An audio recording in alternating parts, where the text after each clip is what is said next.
Is this a comfort zone for you or not? You okay with these, or Yeah. do you understand them, how they work and why they do what they do? Mm-hmm.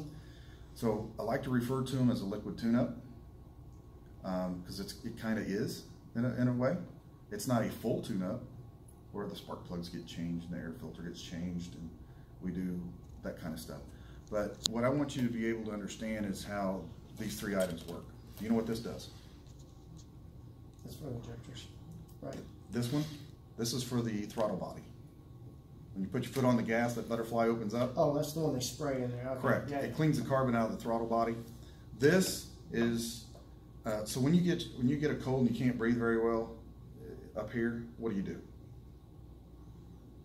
If you're clogged up, what do? No. Blow your nose helps, but there's no reversing an engine to blow that nose up. So we do what? Oh yeah, that's Nose spray and a histamine, right? So we want to unclog our nose. Well, that throttle body is like the nose on the engine.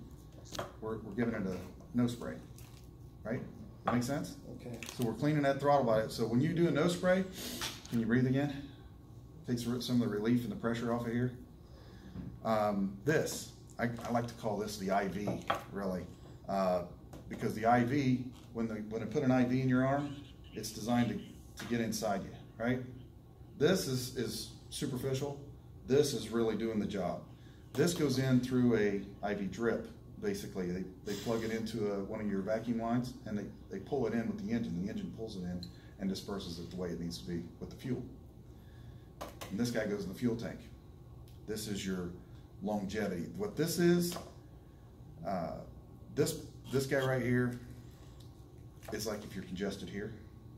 So if you get a really good flu, a good one where you can't breathe and you can't everything, you're hacking up everything, you don't perform. You're not going to want to go play basketball. But when our cars have got 90,000 miles on them and we don't do this, we still run the heck out of them. They're not performing like they used to. They're not breathing like they used to, and they're not having that fuel mileage like they used to. You will never get better fuel mileage by doing this. You'll only get your fuel mileage back. There's a difference. I don't want you to word it wrong because people have that window sticker that said, well, 23 miles a gallon, I should get 28 now. No, it'll never get past the 23. We're just trying to get you back there. They lose it over time. So what I want you to do is be able to explain this step process, because there's a difference between, and the other thing too is I don't want the customer confused that they can do this at home. Right. When have you gone into Advanced Auto or O'Reilly's and seen it set up like this? You never will. This is a prescription. What they have is over the counter. There's a difference. Gotcha. That's the easiest way to explain it to a customer. This is a prescription that I'm the doctor to be able to prescribe for you to your car to get you unclogged and breathe better. What they have is not. It's an over-the-counter treatment. It's going to take you a lot longer if it happens at all. This is designed a little different for that exact reason. Make sense? Yeah. So, nasal spray, so you can breathe better this way. Decongestant, so the rest of us can breathe, the whole internally. This guy here, this is that, you know how you want to take your NyQuil or DayQuil so that you can feel good throughout the day as you keep on going, because this is immediate. This can be immediate as well, but to keep us going, this guy needs to be there. So we put that in the tank to allow it to continue on and finish the job and finish burning it up. That's why it costs a little extra. That's why it's a process.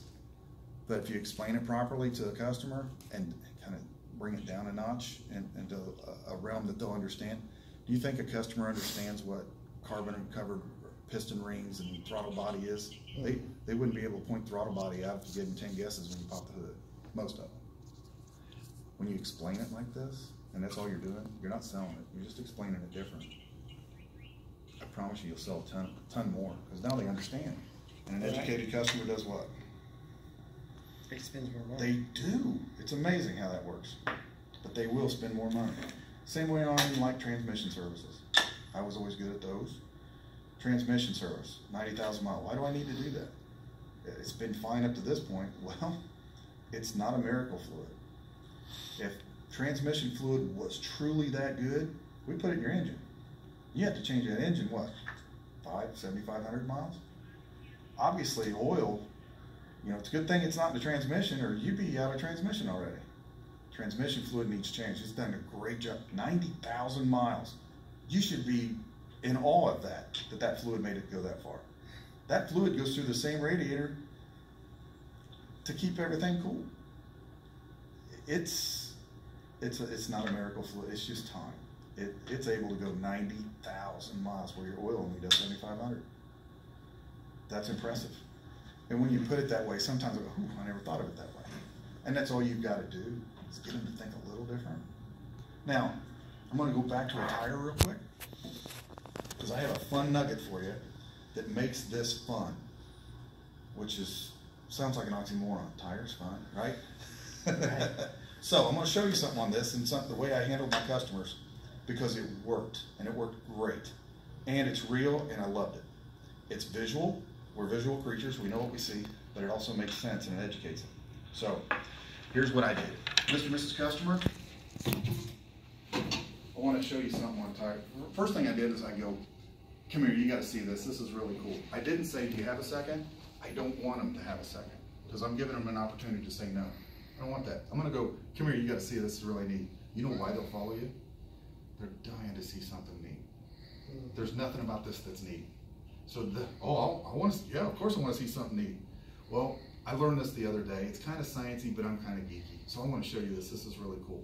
I found this out about these tires, about road noise. And I want to share it with you. I found out that road noise comes out of the sidewall. Okay? When it comes to road noise, if you took a skin and put it over this tire, you could beat it like a drum, and it would sound like a drum. Kind of looks like a drum, right? Listen. Boom. You hear it echo in there? It's a big echo chamber. Every noise that goes in there just continues to bounce around in there. It becomes, as you're going down the road, it starts with rhythm. Wah, wah, wah, wah, wah, wah, wah, and it becomes a hum or a roar, right? We've all heard those trucks go by. The definition of rhythm is a consistent beat, which I don't have. That's my issue. To get rid of road noise, they had to make a tire inconsistent. And that sounds ludicrous. But here's the cool part. So when you're looking at a tire, you see the size of this tread block right here? Mm-hmm. You see this one? Right.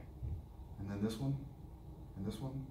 Each one of these tread blocks all the way around this tire are a different size. And if each one of these are a different size, well, that's inconsistent. If I don't have consistency, then I can't have rhythm. And if I don't have rhythm, in theory, it kills the road noise, right? Now, disclaimer, you can't sneak up on your neighbor at 70 miles an hour. This does not make it stealth. What it does make it is about 30% quieter than Tire 7 to 10 years ago. The cool thing for you, Chris, as an advisor, this is on every tire on the road. Doesn't matter how cheap it is or how expensive it is, every single tire does this. Some are a little more exaggerated than others. Sometimes you may have to go from here to here to see the difference, but each one of those are different. This is visual, but it's also simplistic enough that it's going to make total sense to the customer. And there's 2 times where I used it. Yeah, I know I need tires. I'm just going to sleep on it. I'm not going to do anything today. What he's telling you is, yeah, I know I need tires, but I don't have enough information to make an educated decision, so I'm going to get my dumb ass out of here faster than I need to, because I don't want to feel any dumber than I do. What he really needs to hear is, hey, you know what? That's fine. I'd sleep on it too. I don't blame you. It's not a fun purchase. It's just a necessary evil. But before you go, come here. You got to see this. This is really cool. And I hit him with it. At that time, when he sees this, because it is visual, more times than not, I could have stared at that tire for 2 hours. I'd never noticed that. That's really neat. I know, right? I wish they'd have done this sooner. This is really cool. I agree with him and get on. I'm procrastinating. I know I need tires. Just go ahead and put them on. No problem. I'll get it done and get it done. Now, what you'll find sometimes too is after they get them, you'll have a neighbor come in and say, yeah, my neighbor was telling me about it, showing me his tires where everything's different on the sidewall. You got any more of those? I've had it happen. Yeah, I do. What brand do you like? I already know they're doing it to every tire, because this is science. It's not voodoo. This is technology. Even though it looks kind of simplistic, it's a real thing. It does what it's supposed to do. I would just ask the customer, what brand do you like? And okay, I bring a Continental.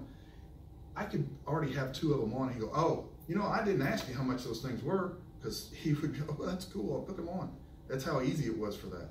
Now the other time that I use this, and this is my favorite time, Mr. and Mrs. Customer, yeah, you need tires. Oh, I know, my wife and I have talked about that. We know we need them. You sure those are good ones? Yep, they're good. All right, well, I'll trust you. Just go ahead and put them on. You know, they're really reluctant. You can hear they're down in their voice. You're doing this over the phone because they're not here. You get them put on, they come in, and you're so fortunate that you get the customers to pay you, right? You're the cashier as well. How many times have somebody paid their expensive bill because the average price of a tire, retail tire, is $157, and you're doing that 4 times. That's if you don't sell them another thing. And you're not a one-liner type guy. They didn't come in and see you for tires. This is an upsell typically, right? So when they pay you, hey, thanks for your business, here's what they do. All the way out the door. They can hear the Mack truck, it won't matter. They'll step in front of a school bus. They're just dying for something to come off this page and make them feel all warm and fuzzy, and it ain't gonna happen. So I would let them get to the door or out to the drive, and I would elbow a friend of mine. I said, oh, they're almost there. I think I'm gonna go get them now. And then I would go get my customer and go, hey, Mr. Customer, you know, before you leave, I want to show you something on those tires. Put that in your pocket. Come here, you got to see this. I want that going. The feeling's already been there. I want it to leave now. Because it's okay. We've all been there. It's not fun. Let it happen. It's like pulling a Band-Aid off, right? Put that in your pocket. Come here, I got to show you this. This is really cool. And I take them to their car and I show them this. Well, you didn't tell me that over the phone. That's pretty neat. I can't show you over the phone. I wanted to wait till you got here. I almost forgot. You show this to them, and then when they leave, that's, man, I appreciate that. That was really cool. I had no idea. Doesn't mean you're not going to hear them. They're just quieter than they used to be.